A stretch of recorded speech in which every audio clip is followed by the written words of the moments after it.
Jumpa lagi teman-teman dengan saya Nuria Asri Syafira dalam pembelajaran daring Prodi Jurnalistik untuk mata kuliah Filsafat Komunikasi. Masih dengan pertanyaan, mengapa sih perlu etika komunikasi? Dan kali ini kita akan bahas lebih spesifik kaitan dengan etis bermedia digital. Teman-teman, internet adalah produk kebudayaan. Ya, kalau bicara tentang internet, seperti pisau bermata dua ya, ada dampak positif, dampak negatif ya, tergantung cara dan tujuan penggunaannya. Dan internet semestinya digunakan manusia untuk menghasilkan kehidupan yang memang lebih berbudaya. Nah, kehadirannya ini mengubah cara berkomunikasi manusia. Lebih lanjut mengubah peradaban manusia secara radikal ya. Nah, diperlukan ya kemampuan individu atau masyarakat untuk memilah dan memilih informasi. Nah, kemampuan ini kita mengenalnya sebagai literasi. Bagaimana kita bisa melek dalam menggunakan atau memanfaatkan media digital yang kita tidak bisa menghindarinya lagi dalam keseharian. Ya, kita sudah sangat akrab dan sudah tidak bisa dipisahkan lagi. Ya, teman-teman, perkembangan teknologi digital ini tadi ya satu sisi banyak manfaatnya, tapi ada banyak hal juga yang perlu kita waspadai ya. Dalam perkembangan teknologi digital ini, batas ruang private dan ruang publik kita semakin samar, semakin kabur. Ya, dengan media sosial kita sudah kesulitan membedakan nih harusnya diupload tidak dalam ruang publik gitu kan. Ini ruang-ruang private, tapi itu diekspos dalam ruang publik juga. Kemudian sosial media itu sebagai echo chamber ya. Kemudian setiap orang menjadi news getter dan newsmaker secara real time ya, dengan aksesnya pada sosial media dia bisa melaporkan apapun ya, sehingga itu dikonsumsi menjadi informasi. Setiap orang, teman-teman, menjadi news getter dan newsmaker. Nah, interaksi masyarakat tentu saja menjadi berubah ya. Kewaspadaan harus lebih meningkat mengingat tadi ya, setiap orang menjadi news getter, newsmaker dengan kepentingannya masing-masing, maka hoax, fake news ini menjadi termediasi teknologi digital dengan sendirinya. Platform media komunikasi dan informasi yang beraneka ragam yang berbasis teknologi digital ini tadi ya memiliki dua sisi mata uang. Nah, teman-teman, kita mengenal disrupsi teknologi digital. Nah, disrupsi ini merambah banyak sendi dalam kehidupan kita. Nah, pertama, mengaburnya batasan dan norma sosial. Internet bersifat borderless. Nah, kemudian yang kedua, mengubah cara berkomunikasi manusia, dan tentu saja ini mengubah peradaban kita. Ketiga, diperlukan pemahaman mengenai nilai dasar interaksi universal yang sifatnya lintas batas negara dan budaya tadi. Kemudian yang keempat, kurang cakap menggunakan perangkat keras dan perangkat lunak. Jadi udah aspek etika, misalnya tuh yang kita kurang paham dalam penggunaan media tadi yang sifatnya melintasi batas negara dan budaya, kita juga berhadapan dengan kegagapan, kurang cakap menggunakan perangkat keras dan perangkat lunak tadi. Kemudian lemahnya budaya digital, rendahnya etika digital, rapuhnya keamanan digital. Nah, ini mendorong pendampingan oleh pihak keluarga ya, dan sekolah bagi anak usia dini atau sekolah dasar, tentu saja saat mereka mengakses internet. Ini diperlukan kemampuan individu memilah dan memilih informasi. Nah, dengan literasi digital ini, maka masyarakat akan bisa lebih baik lagi menjalankan atau mengarah pada transformasi budaya digital. Nah, Ada banyak pertanyaan teman-teman kaitan dengan aspek disrupsi tadi ya dalam kehidupan kita. Pertanyaan tersebut adalah, apakah kita ataupun masyarakat ini sudah cakap bermedia digital? Apakah kita, saya, kalian, gitu, masyarakat sudah mengenal apa yang namanya budaya digital? Apakah masyarakat mampu beradaptasi dengan budaya digital yang relevan dengan kehidupan keseharian dan profesinya? Apakah masyarakat sudah memiliki rujukan etis dalam bermedia digital? Paling tidak 4 pertanyaan itu saja, teman-teman. Nah, ada studi yang dilakukan oleh Microsoft selama tahun 2020 yang menyatakan bahwa netizen Indonesia sebagai pengguna sosial media paling tidak sopan se-Asia Tenggara, ya. Kemudian ada survei Digital Civility Index, DCI, yang mengukur tingkat kesopanan digital global. Indonesia menduduki urutan ke-29 dari total 32 negara yang disurvei. Dan unsur tertinggi yang mempengaruhi tingkat kesopanan orang Indonesia itu hoax 47%, bayangkan. Ujaran kebencian atau hate speech itu 27%, diskriminasi 13%. Ini dilansir dari kompas.com ya. Sementara dalam konteks digital 2021, pengguna internet di Indonesia sebanyak 202,6 juta jiwa dan pengguna sosial media di Indonesia didominasi remaja usia 18 sampai 34 tahun. Nah, catatan dari Mapindo, ini Masyarakat Anti Fitnah Indonesia, dan cekfakta.com yang mengungkap sepanjang Januari sampai November tahun 2022 tercatat 2024 hoax di berbagai platform media. Dan kita mengalami yang namanya pandemi COVID-19 dan menyebabkan penurunan batas minimal penggunaan media sosial. Kenapa? Karena sebagai efek dari sekolah daring, teman-teman, sehingga penggunaan media sosial ini bisa menyentuh usia 6 tahun. Ya. Dan survei Asosiasi Jasa Penyelenggara Internet tahun 2020, 196,7 juta jiwa di Indonesia menggunakan internet sebagai bagian, dan sebagian besar itu menggunakannya untuk berselancar saja, browsing saja gitu di media sosial dan berkomunikasi atau ngobrol. Nah, studi Microsoft tadi ya yang menyatakan bahwa pengguna media sosial di Indonesia itu paling tidak sopan se-Asia Tenggara.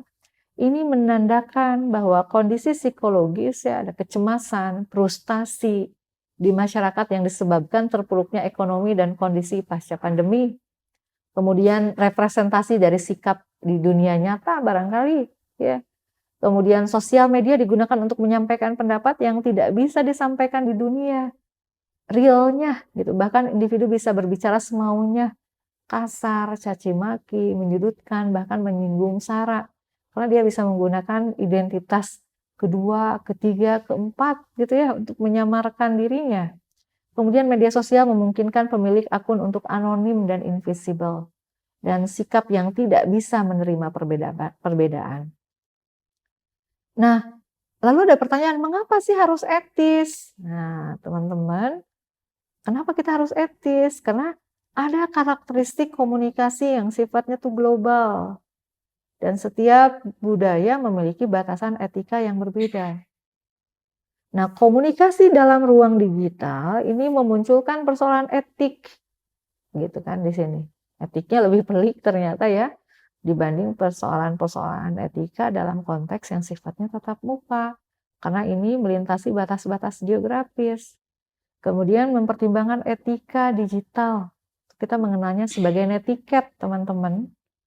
Nah, media digital diarahkan pada suatu niat, sikap, dan perilaku yang etis demi kebaikan bersama. Untuk mewujudkan kebaikan dan kenyamanan bersama. Ini meningkatkan kualitas kemanusiaan terutama untuk masyarakat yang multikultur sehingga komunikasi kita tetap menjunjung tinggi rasa kemanusiaannya dan perilaku partisipatif yang bertanggung jawab pada orang lain. Kemudian pertimbangan perilaku yang dipenuhi kesadaran tanggung jawab, integritas ya, kejujuran dan nilai-nilai kebajikan. Nah, teman-teman, Indonesia ini ya, dalam kurun waktu, 2019, 2020 kemarin, itu Kominfo menegaskan, percepatan literasi digital di Indonesia. Ya, ditandai dengan, statement-nya Presiden Jokowi saat itu ya, yang menekankan 5 hal untuk ke transformasi digital pada masa pandemi COVID-19, ya. Dan ini implikasinya tentu saja pada banyak hal, termasuk juga pada pembangunan SDM, ya, kemudian, menggarisbawahi pentingnya literasi digital untuk masyarakat. Untuk apa? Untuk meningkatkan kemampuan kognitif sumber daya manusia di Indonesia, agar keterampilannya tidak sebatas mengoperasikan gawai. Maka ada yang namanya program Indonesia Digital Nation, yang bermartabat, berkeadilan, dan berdaya saing. Ada 3 aspek yang disentuh, yaitu pemerintahan digital, masyarakat digital, dan ekonomi digital. Nah, teman-teman, apa itu literasi digital? Yang digaungkan oleh Kominfo tadi. Kalau kita merujuk pada, definisi yang diberikan oleh UNESCO, maka literasi digital adalah kemampuan menggunakan teknologi informasi dan komunikasi untuk menemukan, mengevaluasi, memanfaatkan, membuat, dan mengkomunikasikan konten atau informasi dengan kecakapan kognitif, etika, sosial, emosional, dan aspek teknis atau teknologi. Jadi untuk memiliki kecakapan yang relatif utuh, sehingga kita bisa beradaptasi dalam, memanfaatkan teknologi digital itu secara optimal. Kerangka kerja literasi digital di Indonesia ini, teman-teman, sebagaimana yang dicanangkan oleh Kominfo melalui kurikulum literasi digital Indonesia dari tahun 2020, tonggaknya itu ya sampai 2024, berarti ini tahun depan, itu menjadi 4 pilar, ada 4 pilar, yaitu digital skill, digital culture, digital ethic, dan digital safety. Mari kita lihat satu-satu. Digital skill adalah kemampuan individu dalam mengetahui, memahami, dan menggunakan perangkat keras dan piranti lunak atau TIK serta sistem operasi digital dalam kehidupan sehari-hari. Ya. Nah, bagaimana menggunakan gawai tadi ya, bagaimana kita bisa menggunakan, eee, aplikasi-aplikasi gitu ya, dengan baik dan sesuai dengan kebutuhan kita gitu. Nah, selanjutnya adalah digital culture, kemampuan individu dalam membaca, menguraikan, membiasakan, memeriksa, check and recheck gitu ya, membangun wawasan kebangsaan, nilai-nilai yang berdasarkan pada Pancasila dan kebinekaan dalam kehidupan sehari-hari, dan digitalisasi kebudayaan melalui pemanfaatan TIK. Dan ada yang ketiganya adalah digital etik, yaitu kemampuan individu dalam menyadari, mencontohkan, menyesuaikan diri, merasionalkan, mempertimbangkan, dan mengembangkan tata kelola etika digital atau netiquette dalam kehidupan sehari-hari. Dan yang terakhir adalah digital safety, kemampuan user dalam mengenali, mempolakan, menerapkan, menganalisis, menimbang, ya, dan meningkatkan kesadaran perlindungan data pribadi dan keamanan digital dalam kehidupan sehari-hari. Nah, teman-teman, ada area dan indikator kompetensi literasi digital itu. Yang pertama adalah etika berinternet, atau kita mengenalnya sebagai netiquette ya. Kemudian ada juga pengetahuan mengenai informasi yang mengandung hoax, ujaran kebencian, ya, pornografi, perundungan, dan konten negatif lainnya.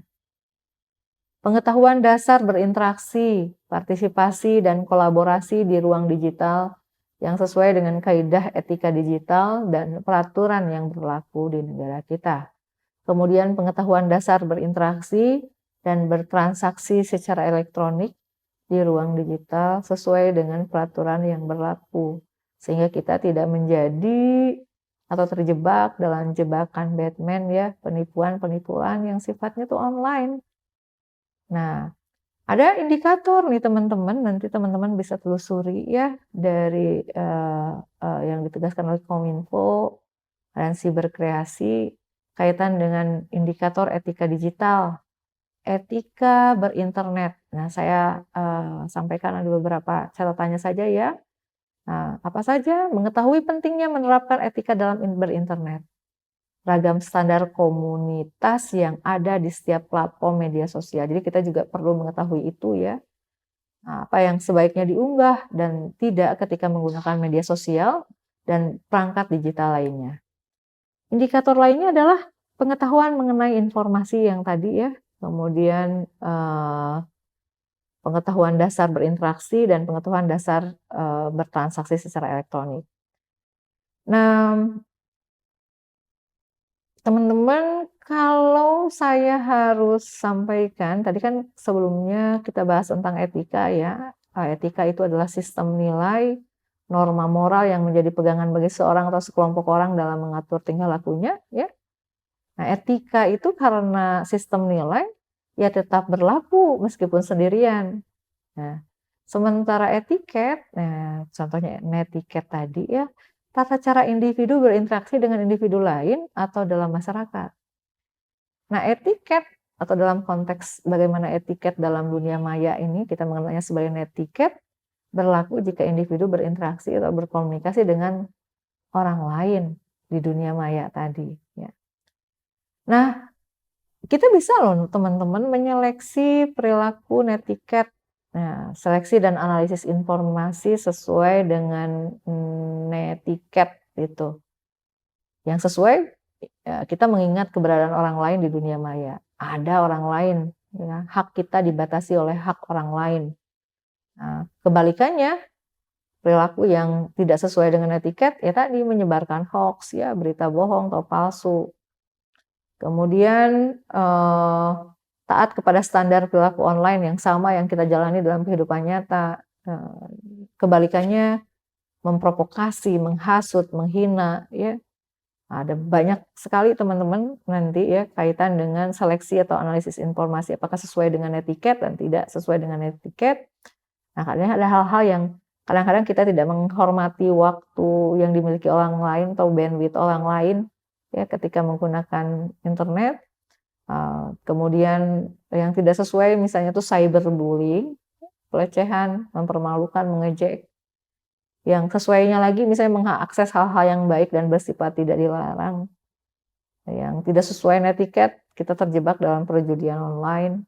Nah, yang tidak sesuai netiket lagi misalnya kita terjebak dalam kejahatan cybercrime, pembobolan kartu kredit misalnya tuh ya, hacking, pencurian identitas dan lainnya. Ada juga teman-teman netiket yang seringkali kita lupa ya melalui email dan media sosial. Contohnya bagaimana memproduksi dan mendistribusikan pesan sesuai dengan netiket melalui email atau melalui media sosial. Nah, dalam media sosial misalnya bagaimana kita mengucapkan salam ketika memulai dan mengakhiri percakapan, apalagi dengan orang yang memang bukan orang-orang dekat kita ya di situ.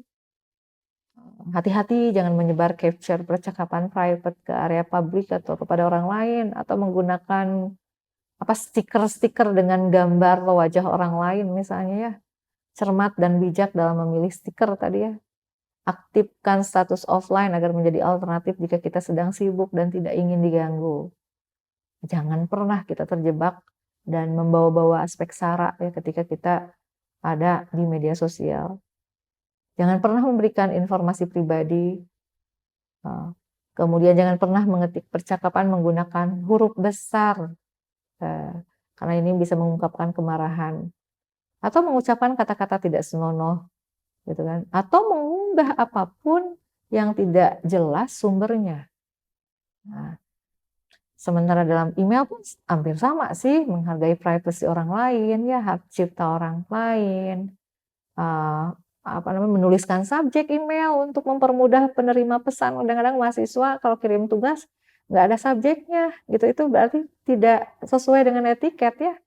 Kemudian tidak menggunakan huruf kapital semua nih, hati-hati, tidak menggunakan huruf kapital. Sehingga budaya digital adalah tadi kita, pahami bersama sebagai hasil olah pikir, kreasi, dan cipta karya manusia berbasis teknologi internet. Nah, perkembangan budaya digital tentu saja sangat ditentukan oleh penguasaan terhadap ilmu pengetahuan dan teknologi. Dan manusia, sekali lagi, memiliki peranan penting sebagai aktor perubahan budaya di era digital. Nah, kita itu memiliki apa? Kunci gitu kan? Apakah kita akan terjebak ya dalam pusaran cyberbullying, doxing, cyberstalking gitu, revenge porn dan sebagainya gitu. Ataukah kita akan bisa memanfaatkan media sosial ini dengan mengambil manfaat sebesar-besarnya dengan menjaga privasi orang lain, menjaga privasi kita juga, dan sekali lagi berdasarkan komunikasi untuk sesuai atau menjaga marwah dan martabat kemanusiaan kita sebagai manusia. Itu yang bisa saya sampaikan untuk saat ini. Terima kasih untuk perhatiannya. Semoga bermanfaat.